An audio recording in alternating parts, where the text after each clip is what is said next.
It's so hard to find product market fit. When you add distance to it, you're taking something that's really hard and you're making it even harder. Why would you do that to your startup? What I've started asking people is your company in the optimal place for the business that you're in? And do you have the optimal configuration? I just want people to make sure that they're making a reasoned, thoughtful decision about this stuff as opposed to just either what feels easiest or what they read online. It's the week of February 16th. Welcome to the Learning Corner, a Precursor Ventures podcast. Welcome to the Learning Corner by Precursor. I'm Mia Farnham, and I'm joined by our managing partner and GP, Charles Hudson, where we will be talking through the articles and good reads that caught our team's attention over the past week. For our first good read of the week, we are in luck. We've got our first ever Precursor portfolio company founder as our guest for the podcast, Ariana Ferwerda, CEO and co-founder of Halfdays, a ski and outdoor wear brand for women by women. Ariana, thank you so much for making the time in the middle of your peak busy season for you. Of course. Thanks for having me. Excited. We're super excited. You wrote a piece recently titled Why My Team Will Always Be in the Office, and it highlights the journey Halfdays made about going remote, becoming distributed, and then ultimately building IRL in one office headquartered in Denver. Halfdays raised its entire pre-seed over Zoom, and you credit the pandemic for changing fundraising forever, but what worked maybe for pitching investors doesn't always translate to building the fabric of a company. And for a while, Halfdays intentionally split into two offices, New York City for design talent and Denver for marketing and ops. You had each co-founder manage one location, and on paper it did make sense, but in practice, distance created friction, marketing and product fell out of alignment, and context got lost, and decisions really just took longer in subtle but compounding ways. You noted that once the company crossed the $10 million revenue mark, those gaps really became impossible to ignore, and the shift to one office in one city was immediate. Your ideas moved faster, feedback got more honest, and problems really just surfaced earlier. And you closed the piece saying that you know that you're not anti-remote days. Halfdays is in office 3 to 4 days a week, but you're deeply pro-presence, especially for early stage companies where speed, clarity, and shared context are everything. And throughout the piece, you walked through the different orientations Halfdays took: remote, distributed, completely in one office. I imagine that the realizations didn't happen overnight that illuminated it was time for a new physical version of the team. Do you mind sharing some of those inflection points? I know you talked about crossing the $10 million mark as a moment where growth demanded in-person speed. Anything else that comes to mind? There's really so many things on the realization of needing to have the entire team under one roof. I would say that the marketing and product misalignment was a huge one. Mia, you said it perfectly, but we split our offices. So we were New York City for product and design talent. And we did that from day one, kind of. We hired our first VP of design in New York City and sort of just let her run with building the team there, because my co-founder Kylie and I had zero product manufacturing design expertise. We're like, okay, you're the expert, you can do this. So she built out a team there. We ended up having like 8 or 9 full-time people in New York. I ended up moving out there to be with them. And it was just so clear that having my co-founder still in Denver and me in New York, and all the product fittings happening in New York City, and then the marketing team also being in Denver, not being like around those product fittings, understanding the context of why did we design this product? Why did this zipper get moved from this place to this place? What is the technical features of the fabric? And just not having a lot of that context, I think really started to show in our marketing capabilities, where the marketing team just lacked so much. Like, I think they got to a point where the product team would just pass off a deck or do like a quick presentation about the products, but you really have to be so intertwined across so many areas of the business for it to all feel so seamless and cohesive. And we were just too small to have two places. And also the office culture was very different in New York versus Denver. Like, there just started to be things where I'm like, wow, we really need to be building this like singular brand. And I kind of felt like we were like starting to do two different things. So there were a lot of things that happened, but I would say that the biggest one was just the lack of cohesion between the product and marketing side. And then, yeah, like when we got to, the 8-figure mark, I would say things just started to feel a little bit more serious. We had retailer relationships, these like big partners like Nordstrom and REI and Dick's Sporting Goods wanting to expand our door counts. And we were so misaligned on what was getting put on the hang tag because the product team was in one place and the marketing team was over here. And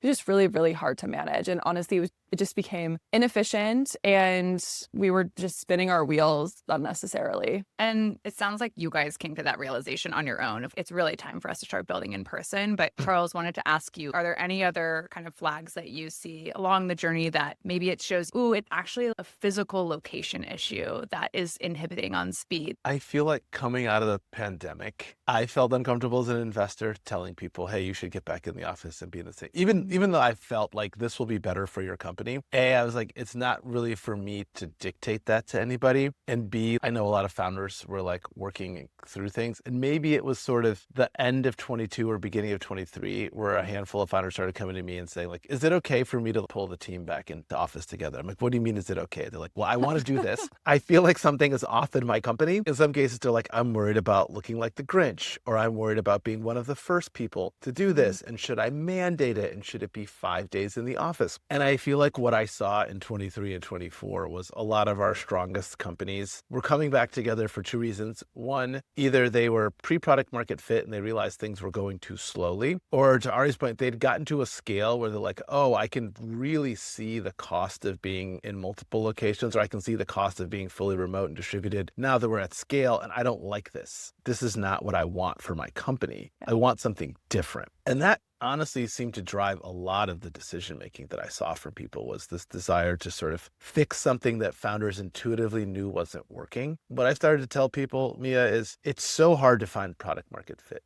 It's really difficult. And when you add distance to it, you're taking something that's really hard and you're making it even harder. And why would you do that to your startup? Like, we have companies where there are familial or lifestyle reasons that are legitimate. Kid needs specialty care in a place where it's only available in that location. Spouse/partner is doing some kind of graduate or educational program that's rooted in one place. But in all of those cases, every one of those founders has always told me, I realize this is not optimal for the company. So what I've started asking people is like, do you think you have the configuration that's optimal for your company? And that's how the whole field trip thing started to happen, where we had people come work out of our office in San Francisco because, they were in other places. And I'd say, is that the optimal place? So now I always ask people, is your company in the optimal place for the business that you're in? And do you have the optimal configuration? And there are very few companies in our portfolio where I think 5 days in office in San Francisco is the right answer. But maybe if you're building an AI application layer company, maybe that is the right answer for you. So I just want people to make sure that they're making a reasoned, thoughtful decision about this stuff, as opposed to just like either what feels easiest or what they read online. For me, it was also, I could just feel it. Yeah. I felt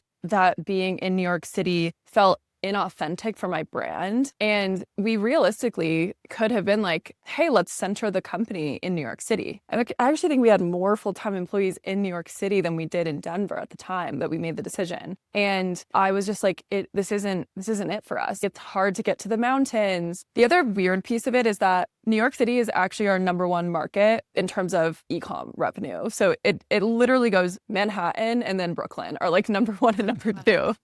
So from that perspective, it could have made sense. But I was like, having a store here at some point will make a ton of sense from like a revenue and customer perspective. But like our team, we started the business in Colorado. It's where Kylie and I met. It's where we both love to ski. It's where we're doing a lot of our photo shoots. Like, it just felt way more authentic for us. And there have been challenges that come from that, right? Finding really good design and marketing talent in Denver, Colorado versus Manhattan or LA is hard. We've had instances where we've missed out on amazing talent because we're requiring people to live here. And it's just something we've kind of like had to put our foot down about. And unfortunately, there are some cons, but the pros certainly outweigh the cons. There's a couple threads on what each of you said that I want to pull on, but one of which Charles touched upon. I know that there are versions of in-office culture that aren't actually productive or feel more performative than their outputs. I'm thinking 996 culture. I'm thinking just like, honestly, office environments where everyone's too terrified to just voice their opinions at all. And you could be in person for like 10 hours a day. So when you were bringing everyone back into the office, Ari, 4 days a week, what culture did you know you didn't want to build, knowing that being together in person really was the key component? Yeah, I think the biggest thing for us, and we've honestly had this culture from the beginning, is we understand that we're all living our lives and work is not the center focus of a lot of my employees' lives, right? Like, it is absolutely mine. It's absolutely my co-founders. But a lot of my team have kids, and several of them, they go and pick up their kid at 3:30 p.m. every day. And that's just something that's really important to them. So that's important to me. And I think that there's just certain things. Sometimes I go get a haircut at noon on a Tuesday because that's when I need to get it done. And that's when the appointment was. There's just certain things. And I think that we've really established that as a huge part of the culture, just being flexible and understanding that we're going to work really hard and we are going to get things done and move things forward and really rally around things when we're in office, and that we all have to have a little bit of balance. And I think that anytime anyone's taken advantage of that, like, they probably don't work here anymore, right? So like, I think it's just a matter of knowing where that line is, and people respect it, but they also are like, I have a life and I'm going to get my work done too. And that's definitely how we've built the culture. Last question for you. I know in the piece you said proximity isn't just about having an office. It's about being in the same room, building in real time. And I want to talk specifically about, what was the experience of building when specifically your co-founder is located in a different location? Yeah, that was really hard. I think that oftentimes something would be progressing in New York with a product decision that Kylie just wouldn't be aware of. And then I'd have to like fill her in after the fact. And maybe she wasn't aligned with it or whatever. Like, that was definitely a tricky component. I will say, though, Kylie and I, from the very beginning, have had a really, really seamless relationship because we focus on such different parts of the business. And like, we both really, really trust each other. And at the end of the day, she runs a lot of our creative and photo and marketing, and I'm the CEO, and she trusts the decisions I'm making. And I think that that's like such a critical part of a co-founder relationship. So it wasn't like the main thing that I would say. I think the thing that between the two of us that was most difficult was us not being together with the product team. The biggest difference, hands down, for us with having an apparel business is that Kylie and I are in 2 to 3 fittings a week with our team in Denver. And Kylie and I try on every single product at every single sample stage of the process for like months before the product actually comes out. So I have really felt like our product has been so positively impacted by that. We just don't miss anything anymore. And it fits exactly how we want it to fit, and it looks exactly how we want it to look, and the colors and the names of the products, like everything is really, and I think at some point, like, we'll have to figure out how to operationalize that without us. But I think for as long as possible that we can be really embedded into it, the better. Well, Ari, thank you so much for hopping in and walking through everything. I'll let you go back to the slopes and supplying people with the best fashion there is on the mountains. Thank you guys so much. Well, our next piece is titled Bubbles and Balloons, written by Kanyi Maqubela from Kindred Ventures, exploring the difference between how markets actually unwind. The core metaphor is that a bubble exists until it doesn't. It pops, and that's it. But a balloon can spend a long time in the in-between, less pressure than before, but still very much there. The argument is that 2021 and 2022 was a balloon, not a bubble. The major indexes sold off really hard, roughly a quarter off the S&P and about a third off high growth tech, but earnings bent without breaking, and capital didn't evaporate. It just took a breath. In ventures, global startup dollars fell sharply from the 2021 peak, but didn't revert to some pre-internet baseline. They just reverted to pre-2021 levels. And then AI showed up to re-inflate the balloon. So by 2024, total startup funding had stabilized and nudged back up, but the composition had radically shifted, with AI pulling in over $100 billion and accounting for a huge share of global venture volume. The piece makes the case that in the meme investing era, the constraint is no longer whether an asset is actually mispriced on fundamentals, but whether there's a large enough crowd willing to believe the story at the same time. The excess from 2021 didn't disappear. It just transferred from everything growth to everything AI. One quote that stuck out was a close investor friend that told Kanyi, "It feels like it's 1999, but it's like 1999 forever." So Charles, wanted your thoughts on bubbles and balloons and the thesis entirely. I've talked to him about various elements of the arguments in this piece, and I asked a few LPs. I think I've told the team this. Like, in 2021, it's quaint to think that people were writing all of these blog posts about capital efficiency and we're never going to pay these crazy multiples. That was just 3 or 4 years ago, where like efficiency and, output this was the thing we talked about in 2021, 2022, and part of 2023. And then AI happened and everyone's like, okay, just push reset. We're doing this again. And I remember the distinct feeling that it's 1999, but all the time is the perfect. I was like, guys, we just did this. We're going to do this again. And apparently the answer is yes, we're going to do this again. And, I have a bunch of friends who are in crypto, and I talked to them about just like, the roller coaster that crypto's been on. And I asked one of my friends, I said, what's driving this roller coaster? He said, vibes. I kind of laughed and I was like, I think you're also kind of right. Crypto is very much a sentiment, seems to me to be a very sentiment driven market. And when people are excited about crypto, it goes up, and people are not as excited about it, it goes down. And I find this to be the best explanation for the behavior of many firms in our industry. If you're just like, hey, this is about fundamentals and this is about multiples and underwriting, you would say, well, a lot of this feels very bubbly.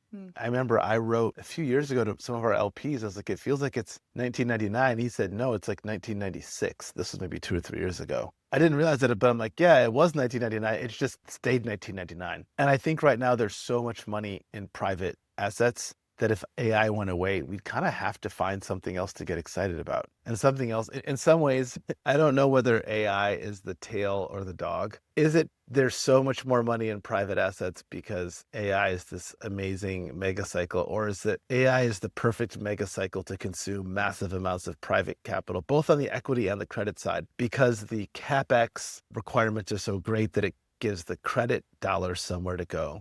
And the application layer solutions are so attractive, it brings in all the equity dollars. Maybe you don't get this kind of private capital mega cycle without AI, or maybe it's the other way around. I don't know. But it's made me think a lot more about what gets valued. And if you think like what matters is moats and business model and metrics, you make one decision. If you're like, what really matters fundamentally is attention, then hypey, buzzy AI things make sense. People who can break through the noise make sense. And you're sort of back to a momentum investing style that like presumes that the good times will continue. But I think private assets are so big now, I don't know where we'd put all this money if we didn't have AI. There's no single theme that could absorb it. Yeah. And that's, I guess, my next question is like, I obviously know hindsight bias is always a thing, but this time it actually, to me, kind of feels way more like a bubble than a balloon, because it feels very finite. Like when it ends, I don't know if it's going to reinflate, just because what you mentioned, the sheer amount of private capital just going into AI feels way more concentrated, that if it does deflate, it's hard to imagine what the next wave of air, where it will come from. Do you think that that's the core piece of where the balloon metaphor breaks down here?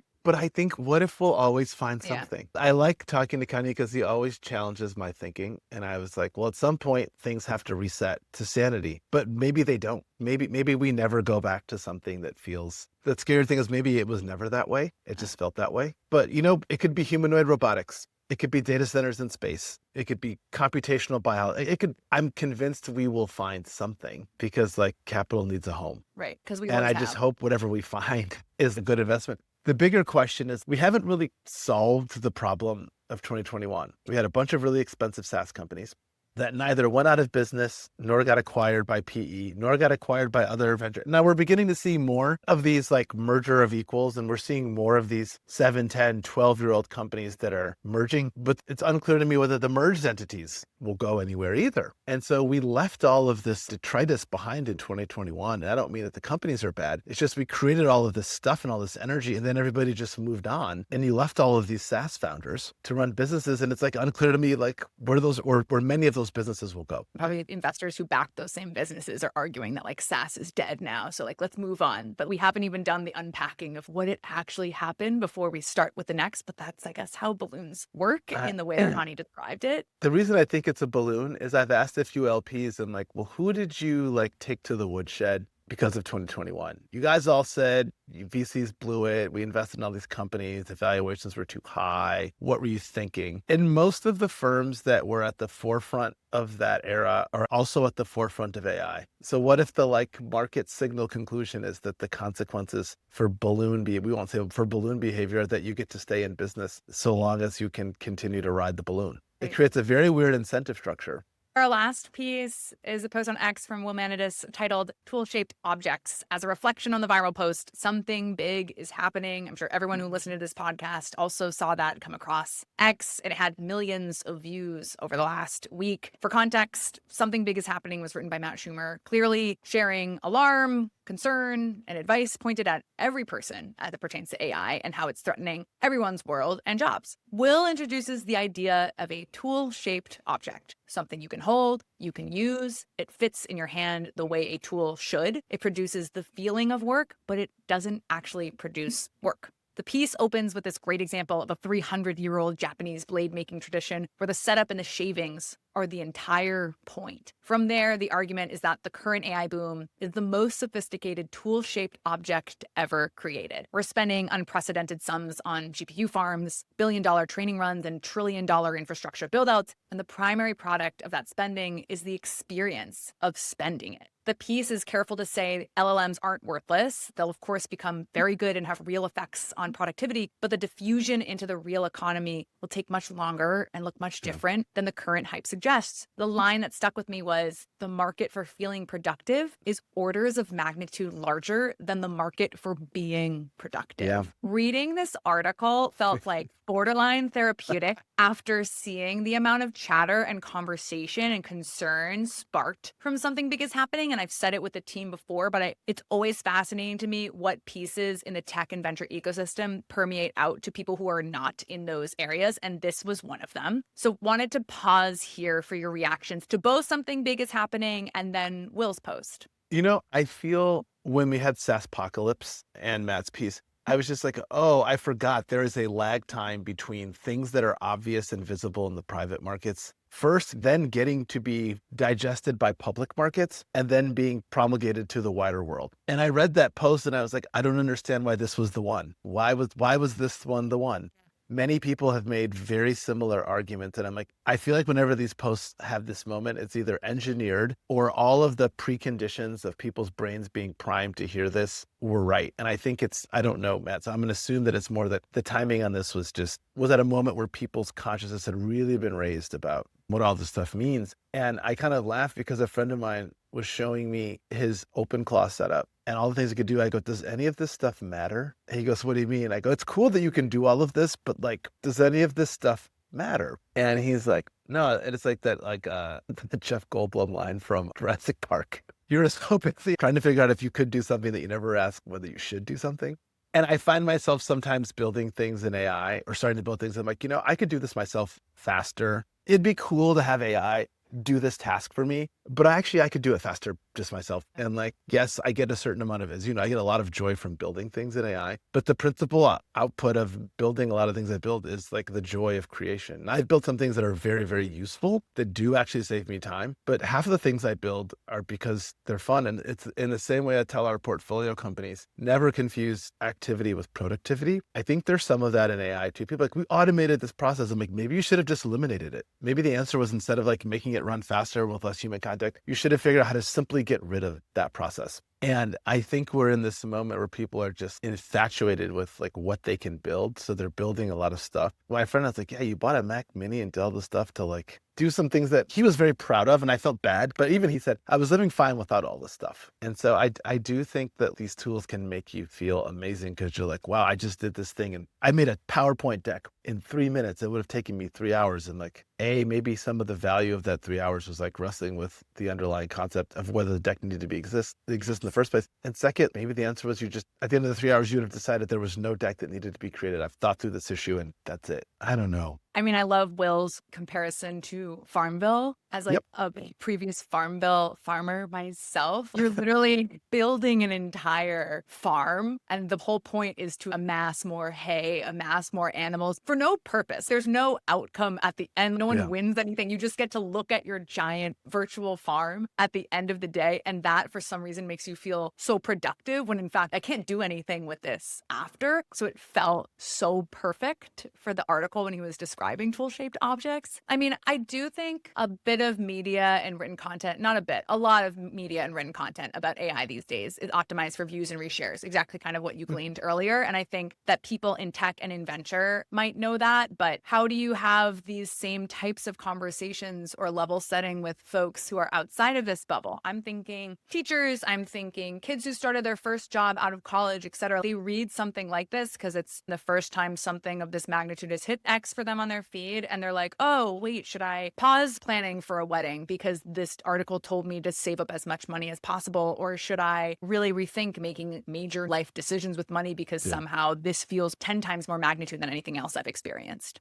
I think we go through these cycles all the time. It'd been interesting just seeing how something is definitely shifting. I look at a lot of the local pushback on big data center projects, and I've read and listened to some of the audio it's beginning to dawn on them the scale of the transformation that this stuff represents. And I think people are like, I don't want a repeat of social media. I don't want to let the cat get so far out of the bag that like I as an autonomous individual have no ability to stop this. Maybe maximum speed, all systems go isn't the way to handle this. I don't know if they'll be successful, but I see that happening. I talked to someone whose company has a token leaderboard. I was just like, so you're keeping track of who's spending the most money? I was like, isn't this just like when you used to count lines of code? And there was the belief that more is better. And it turns out that if you incentivize people to write more lines of code, you get more lines of code, which does not necessarily equate to better code. And some of the best projects I've written are very token efficient by design. The goal is to not burn tons and tons of tokens, but if you have a token leaderboard, you will incentivize people. So I think we haven't even figured out like what is it exactly that we're trying to measure. And right now people are trying to take the most crude, coarse measurement tools available to get some sense. And I'm sympathetic to CEOs. If you're a CEO of a company, your board or your shareholders are like, tell me that you are all systems go on AI. I am. And they're like, well, where is it showing up? You're like,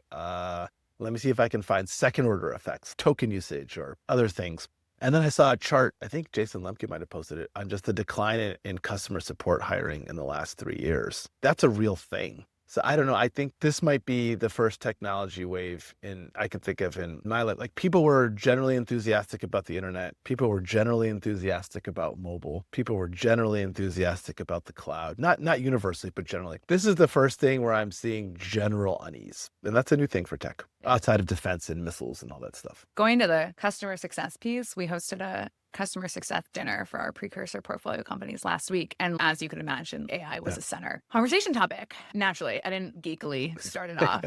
And it's funny because I think everyone went around the table, and in today's world, they were like, I wish AI could do the heavy lifting of my job. I wish I could just show the transcript of what the customer said to me to prove to them that they agreed to these terms. I can't, because that's not how this job works. And so there's general pushback, but also interest in learning more. And I think that's where we haven't quite struck the balance at what's the correct amount to spend as you yourself, an individual with just a job. And Ari said it great in our first good read. There's a lot of people who work is not the center of their being. And so how do you find time out of your day to get, smart on AI? Also, one thing my friend told me this weekend, he's like, you got to remember the experience of the average person just using ChatGPT as a Google replacement is very different than you building things in Claude Code on GitHub. If they knew what this stuff was really capable of, they might be actually even more concerned. We are all out of time today. Thank you, Charles, for jumping in. Thank you to our subscribers for hopping in as well. Please like and share with others, and we will talk with you all next week.